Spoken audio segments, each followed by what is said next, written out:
Hello, everyone, and welcome back to another session of Self-Care for Healers online masterclass series. It is my privilege to introduce Kent Buschle. Kent lives in Windham, New Hampshire, and he raises his family there. He's married with two grown adult children who are both married, and he's a grandfather. He has a full-time job in sales, but when he's not working, he spends his time with family and friends. He hikes, travels, reads, and is handy around his house and his children's homes. He holds Native American healing circles twice a month in New Hampshire, and he holds circles in the substance abuse community. He meditates almost every day, and he has, as a way of being, to help others. So, Kent, welcome, and thank you for being part of our journey. Thank you. Nice to see you, Peter. And I just wanted to start off by asking you if you could tell me a little bit about your story and how you became interested in Native American healing circles. I want to say I was maybe in my mid 40s, and I sort of went through, the kids were getting a little bit older, and I a pool, dog, 2 cars, nice house, etc. And I sort of went through this, like, who am I? And so I started to read a lot of books, like a lot of us do. And so I read all of Eckhart Tolle's stuff and all of Wayne Dyer's stuff, and all of Eknathi's Warren books and all the self-help stuff that was out there, and read the Bhagavad Gita and the Bible and studied Buddha, etc. So I really got into it for a couple of years, trying to figure this all out. I learned how to meditate, and I began to meditate. So to make a long story short, I sort of landed on the Native American culture as I began to study about Native Americans, and it resonated with me. I felt good. And the more I learned about the culture, and full disclosure, I have, at least in this life, I have no Native American DNA, but that doesn't mean in another life I wasn't. I'm so interested in the culture. If you believe in reincarnation, I was certainly in the Southwest at one point in another life. So anyway, it resonated with me. I learned a lot about it. I found out that there were Native American healing circles in New Hampshire, and I went to one. I loved it. Went to another, loved it. Continued to go, met a lot of neat people, met some elders. They sort of took me under their wing. They found out that I was really interested. I resonated with them. I was invited to sweat lodges. I sort of rose through the culture to the point where I was being invited to ceremonies that many white people don't get invited to. And today I'm guiding Fox. It was a wonderful ceremony. That's quite a privilege. And I participated in the most sacred ceremony, which is the pipe ceremony. So one day, a number of elders said, you need to go out and start bringing this way of being in this culture to others. And so today I run Native American healing circles, and I do my best to bring happiness and understanding to others. Sounds great. So that's a great story. And I noticed in your bio, you mentioned towards the end, you mentioned a way of being. Can you tell me more about that? Yeah, just to back up just a hair, there have been a lot of books written over the years that I've read as it relates to people who channel, people who sort of bring in outside beings and talk and speak, and Edward Casey, and there's been a bunch of them, a bunch. But the point is that many of them speak about the Native American culture as being closest to the truth about the way the universe really is and what really goes on in the universe. Our 5 senses can pick up certain things, but our 5 senses can only pick up a small piece of what's really going on around us.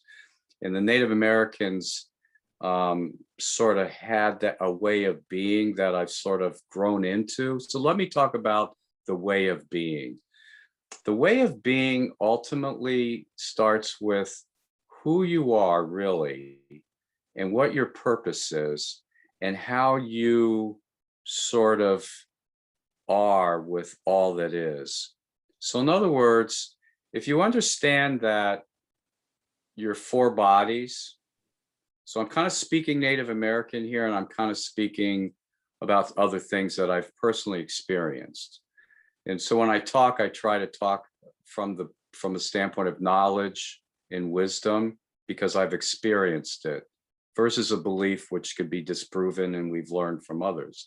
So I'm talking from what I've learned in the Native American culture and what I've experienced through that interaction with Mother Earth and spirit world and other things that I've picked up.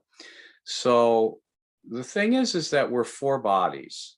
We're a physical body, a mental body, an emotional body, and a spiritual body. Most people sort of get the physical, and they sort of get the mental, and they sort of get the emotional, but there's a lot of people that really haven't grasped the most important part of us, which is the spiritual part of us, the part of us which is our consciousness, and the part of us which moves on after our physical body ceases to exist. That spiritual part of us is connected to the unseen world in a very profound way. And it's also connected with Mother Earth, which is a very powerful spirit. And it's also connected with everything on Mother Earth. So in the Native American culture, we were equal to everything. We weren't better than, we weren't less than, we were different than, but we weren't any better than. We were equal to the trees, which had a spirit, and the four-leggeds and the two-leggeds and the flying ones, and the slithering ones and the swimming ones. And everything had a purpose in their culture, and everything had a spirit. And we were just part of, we weren't separate from. So many people today view God, as an example, as being up there someplace and separate from, where the Native Americans viewed everything as being, they were part of spirit, and spirit was part of them, and God was part of them. Of course, they didn't say God, but white man says God, so I'll use the word God. But so today in science, we figured out that everything does have an energy and a vibration. Everything, rocks, everything has an energy and vibration. And Einstein and Tesla and others would say that if you really want to understand the universe, think vibration and energy. And the Native Americans knew that, and they called it spirit. So everything had a spirit, and everything had a consciousness, and they were just simply part of. So this way of being that I speak about is an understanding that, most importantly, we're not separate from, we're part of spirit. We're energy beings, we're light beings. We simply walk in a three-dimensional space, but we're really five-dimensional creatures. And that fifth dimension that is us. So when I talk about a way of being, I talk about, if you want to be happy, as an example, and many of the ascended masters who have come through others, and many of us who meditate have also experienced this, they will tell you, don't pray to us. You can't see us. We're here. We're part of you. We're actually in you. You're part of us. You're just a lower level energy. But if you want to pray to anything, pray to Mother Earth. She's as much of a spirit as we are. In fact, she's a more powerful spirit. And you can see her, you can smell her, you can taste her. She provides for you. And so the Native Americans knew that. And so she was very much a part of them. Everything to them, in the way of being that I talk about, is everything is sacred, and every step is a prayer. And we don't just go out and cut flowers and put them on our table. In the way of being, we look at the flower and we talk to the flower. And I'm not saying that I do this. I'm just saying that I'm giving you a sort of a bigger picture of a way of being, in a way of understanding that we're not separate from, that we're part of, and that even people to people, we're no we're all the same. It's just some of us have energies that are a little different than other energies, and obviously experiences that are different than each other. But the way of being that I'm talking about is everything has a purpose. We have a purpose. Everything is sacred, and every step is a prayer. So, if I used to get tired and worn out when I would work with people, or they'd come to me with problems, and I know that many people who are attending this are healers. And so I just want to tell you that I've grown into this way of being, as I'm a spirit first and I have a body. And because I'm spirit and I'm connected to everything, I realize that in many cases, it's not me doing the work. I'm just simply bringing that life energy from that's all around through me, and I'm a conduit to help others. So at the end of the day, where I used to get really tired and worn out because I was doing so much work, I'm no longer tired because I'm just simply being. I'm being spiritual and being physical second. And I'm just simply bringing that energy in and doing my best to help others. It's a calmness. And so there's another part of the Native American culture that's all about balance. So when you have this way of understanding that everything is equal and everything is spirit, and obviously there's people that can go out and hug a tree and talk to a tree. I'm not saying that that's, or even suggesting that's what I do, but I can go and put my back to a tree and sit down and be quiet and feel that tree's energy and feel that tree's love. I can do that. And so when I'm feeling out of balance, there's a couple of things that I've learned to do that help me out anyway. Because Mother Earth is as much of spirit as Archangel Michael is, or whatever entity you pray to, I have found that when I go into nature and sit down and I'm quiet and I put my feet on the ground and I bring Mother Earth's energy up into me and I ask her for help, she gives me help. And I see people walking through the woods with 2 or 3 or 4 people. If I'm in the woods by myself and I hear people talking, I know they're having fun, and that's good. But the best way to sort of experience Mother Gaia, if you will, is to be there by yourself. Be by a stream, be by a tree, be by a beach, be by yourself, and just be quiet. And Mother Earth is just probably the biggest healer that we have. Mother Earth wants us children to be happy. She really does. And she has many children who are happy, but she has children that are 2-leggeds that have been disrespecting her. And she doesn't feel good about that.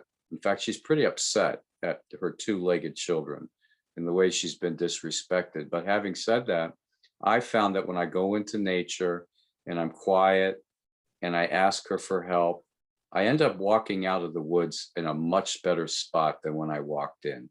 When I'm out of balance, that's what I do. And I'll walk out of the woods just feeling good. And, we all have had that experience. We're in nature. Oh my God, I was outside today and I feel so good. Well, you probably didn't understand it, but Mother Earth was helping you. Next time you go into the woods, ask for help and you'll feel even better. The other thing that I'll do is if I'm feeling out of balance, my work week has been tough, or, I didn't get the sale that I was expecting, or my son has me investing in stocks right now. And when if a stock goes down, it doesn't make me excited any, so when just a long way of saying that I have found that sometimes it's good to go into my man cave and sage myself and say a little prayer and sit down and be quiet for 25 minutes and meditate. I usually come out of that session feeling pretty good too. So those are the two things that I do to balance myself. The Native American culture, they understood the importance of balance, and they understood the importance of, if you're not balanced, allow Mother Earth to help you balance, or go by yourself and be balanced. Sometimes it was important to talk to somebody else about what's going on with you. And in fact, we know today that the whole idea of sitting in a circle and speaking what's on your mind is healing. So, there've been a lot of studies done recently about bringing EMT and other first responders who have PTSD or are struggling because their existence is so difficult, bringing them into a circle where they're sitting in a circle and one person talks at a time about what's on their mind, and then the next person talks and the next person talks.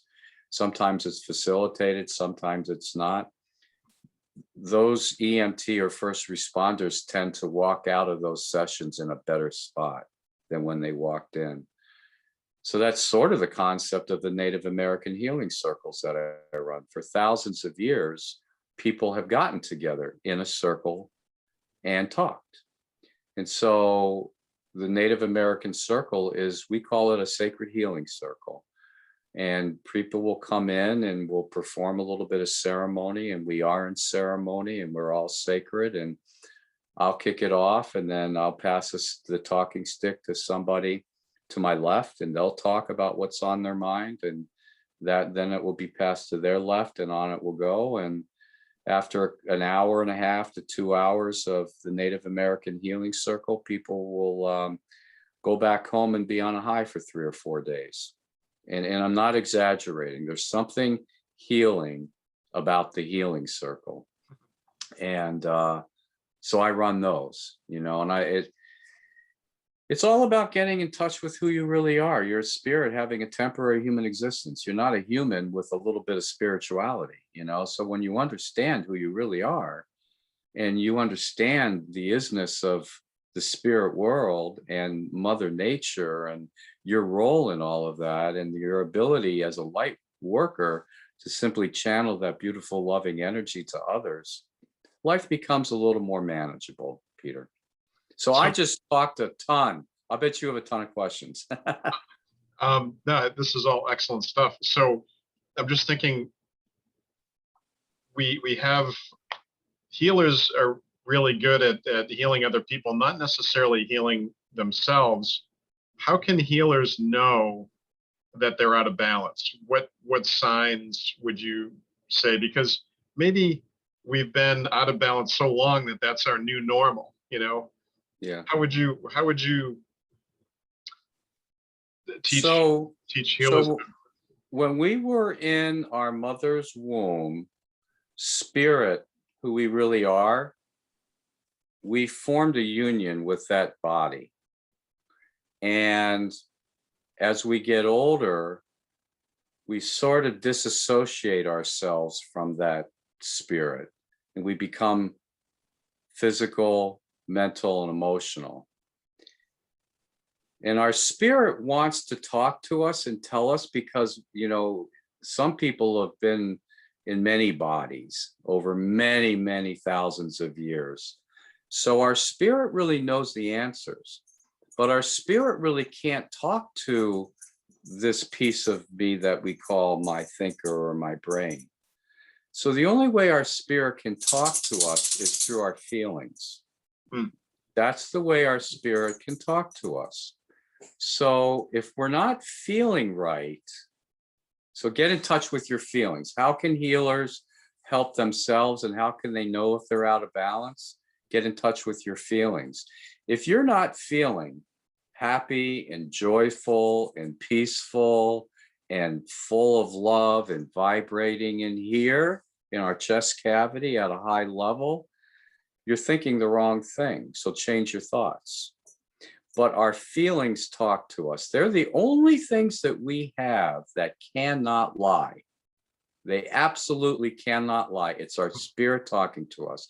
So if you're not full of love and happy, or you've had a rough day, you're thinking the wrong thing, or you're out of balance, So go take a walk in the Mother Nature, or learn how to meditate and spend 15 to 20 minutes every day meditating. And that's another thing. Eknath Warren, who's from India, and he teaches meditation. And there's a lot of different ways to meditate, but his way is called passage meditation. And not that any way is the right, but the point is that he will tell you that you have to, if you're going to learn how to meditate and do it right, do it every day, and do it for at least 15 minutes every day, and do it for 90 straight days. And if you miss one day, you have to go all the way back to the beginning to day one. Now that's what he says. But I can tell you from experience that I did that. I learned how to meditate by doing it every day. And once I really got myself to a point where I could just sort of get into a zone quickly,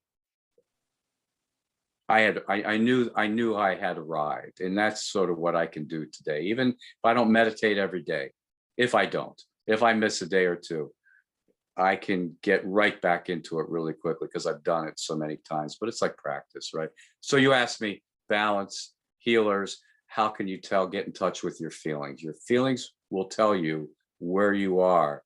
And if you're out of balance, it's probably you've had a bad day, something awful happened, but that's okay. You're only temporarily here. You're going to move on after your body ceases to exist. So enjoy the present moment. And that's the other thing I would say. You know, I don't know if people haven't read Eckhart Tolle, Power of Now. I'd highly encourage you to do it more than once. It took me 3 times before I finally got that book.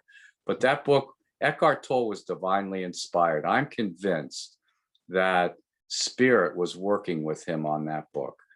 And it's all about the present moment and the importance of the present moment. So if you haven't read that book and you don't understand the importance of the present moment, that's what meditation does for you. It helps you be present. And that's what Native American Healing Circles does. It helps you be present. And that's what Mother Nature does for you. It helps you be present. Why is present as opposed to past or future, which is where we spend most of our time? Present is the only time that happiness and peace and love and joy exist. It can only exist in the present moment. Conversely, anxiety, depression, all those other things, anxiety, thinking about the future, depression, remorse, regret, that's the past. None of that exists in the present moment. So if you're feeling out of whack, you're out of balance, learn to become present and learn to control your mind. And the best way to do that is meditation. Meditation is nothing more than learning how to control your mind and to be present. So that was a mouthful. I just gave you like 10 books in a half an hour, Peter. Oh, that's great. So do you think that when people feel out of balance, do they feel like they've lost connectedness, or they know they've lost connectedness, or is there some kind of an illusory process in their minds that I'm no longer connected to all there is, so I feel bad? Yeah, that's a tough one. That's a great question. Probably at its core, at its root, yes. I would say yes. If you're not connected, if you're not feeling connected to the unseen world, and I use that term, spirit world, what, you know, energy levels, whatever you want to call it, God, Jesus, Archangel Michael, Buddha, Muhammad, you know, whatever. Probably it's the lack of connectedness and the lack of, probably at its root, you're right. But obviously there's so many things that happen in our lives on a daily basis, particularly if we're healers, that can sort of break that connection.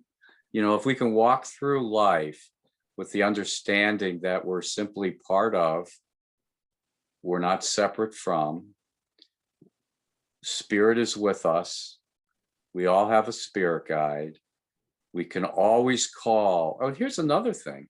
You're feeling out of balance or out of connectedness or feeling anxiety, or you're just, you know, you're vibrating at low levels.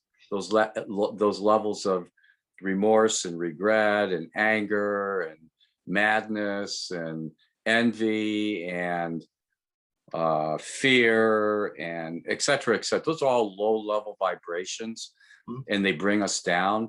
And if you're in that, change your thinking, meditate, go out in the woods, but just know that you're connected. And so if you're not feeling right, I don't know, that question, have I lost my connectedness and understanding? Maybe at its root, that's it, Peter. Maybe just go sit down. And so here's another thing. Many of the ascended masters that have come through people and channeled through people, or as an example, Eckhart Tolle's book, Power of Now, I believe that ascended master had come through him to help him. That was divinely inspired. Many times they will say that, we want to help, but we can't help unless we're asked. We can't interfere. And that's what prayer is all about. And so I would say that maybe, if you've lost that connectedness, or you're not feeling good, or you're vibrating at a low level, ask for help. It's called prayer. And I'm telling you what, it works. Excellent. Good advice. Good advice. So do you have a specific prayer that you use to connect with Gaia, or you'd mentioned you put your back up against a tree and you'd be quiet. Is it the quiet? Are you setting an intention with the meditation and prayer? Yeah. Tell me more about that, please. Well, so I don't know if spirit world understands English or French or German or Russian or Icelandic or Native American. Maybe spirit world understands that stuff, but my understanding and what I've experienced is they understand intent from the heart the loudest. So I don't, I'll go into the woods just as an example. If we talk about the woods, I'll just say, Mother Earth, I'm here and I'm looking for your help. And here's what I'm looking for your help for. And I'm telling, I love you, Mother Earth. You're part of me. You're like my own mother. And thank you for your love and your beauty and your understanding. But here's why I'm here. And I'm looking for your help. But I'm talking not from here. I'm talking from here. It's my intent that the spirit world hears the loudest. So vibrate at a high level from here, and spirit world will hear, and they'll pay attention. That's that's what I've experienced. So that's great. You're the one that brought up intent. I would have forgotten that, Peter. Thank you. So the lack of connectedness is probably here, and this is where illusion resides, because you can see it with the eyes and you can know it with the brain, but the heart's never disconnected. So you're absolutely right. Brilliant. Speaking from the heart is how you reconnect, as it were, or connect with spirit. Feel the vibration right in through here. Feel the vibration. That's where your heart, that's where the intent comes from. That's the speaking that this is where spirit resides, I think. I'm not positive about that, but this is where I feel good in here. This is where I feel my feelings. So I'm pretty sure spirit's in here someplace and not here. I don't really know, but that's my guess. Yeah, maybe ego's here and spirit's here. Yeah, the longest journey that a person can make is the journey from the head to the heart, right? So if you understand that you're fundamentally a spirit first, having a human experience, and that you're connected to everything, maybe that can help raise the vibration a little bit. And the heart's magnificently magnetic. So the heart energy is 5,000 times more magnetic than the brain. So if you're looking to connect, the heart's the magnet. Greg Braden talks about that with heart math, and it sounds like it's new stuff, but I think we've known that if you can connect the heart with the brain, that's how you can really commune with spirit. The brain has a wish. The heart makes it real. The heart is the magnet. The heart is the hook, the connection. Well put. That's awesome. I love it. Thank you. So so your free gift was for the audience is potentially a Native American circle. Can you tell me more about that? How can we reach out to you if you have certain criteria that you would like to host a Native American circle for the audience? How does that happen? How does that work? Well, first of all, I live in New Hampshire, and I'll travel to Mass or Southern Maine. So if you have people here from Ohio, I'm probably not going to go to Ohio to run a Native American healing circle. We hold two today, as we sit here, on the third Friday in the evening of every month and the third Sunday of every month. Today, as we sit here, we're at Heart Song Healing Center in Hooksett, New Hampshire. Heart Song Healing Center is run by a wonderful lady. Her name is Tangi. And if you went to Heart Song, if you Googled Heart Song Healing Center, she has a list of events. And you can sign up to attend a healing circle there. But if you have a group of people in your own location that you think would be interested in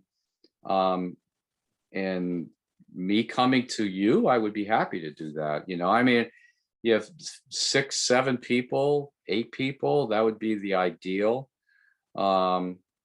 We sit in a circle, so we're going to need space big enough for 5, 6, 7, 8 people. Could be outdoors, and I'll come to you. And if you have a group of people who want to sort of experience a Native American healing circle, I guarantee it, you'll love it. And I guarantee you'll be on a high for a few days. Get a hold of me. My email is Kent, K-E-N-T, then the number 4, then B as in boy, at Comcast.net. So Kent 4B at Comcast.net. And just we'll start talking if that's what you want. Sounds great. Is it possible to do one of these on Zoom online? Well, you and I have a mutual friend that does that today. And my experience is that doesn't work. There's an energy that's palpable when spirit comes into the circle, and when all of our spirits are there and our ancestors come. There's like, there's a bunch of energy in a room, and then there's communication between one another. So Zoom doesn't work it can be done, Peter, and I've been involved in them, but you're missing the energy, the beautiful, loving, peaceful, joyful energy that happens in a face-to-face environment. Okay, so we have to see it live. That's good to know.